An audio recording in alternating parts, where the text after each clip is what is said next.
সকলের সহযোগিতার ভিত্তিতে জনগণ যতদিন চাবে, জনগণ যেদিকে বলবে সেদিকে কিন্তু এই সরকার ধাবিত হবে। ছাত্ররা চাইছে যে, মানুষ মনে করছে ছাত্ররাও রাজনীতিতে আসুক। আপনারা যেভাবে এক্সিকিউশনে আসলেন, নির্বাহী দায়িত্ব পালন করতে আসলেন, এই ব্যাপারে কিছু বলবেন?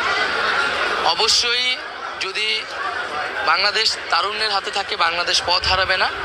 জনগণ আমাদের ছাত্র তরুণদের উপর ভরসা করে রাজপথে নেমে এসেছিল এবং আমরা তরুণরা রক্ত দিয়েছি, জনগণ নাগরিকরা রক্ত দিয়েছে।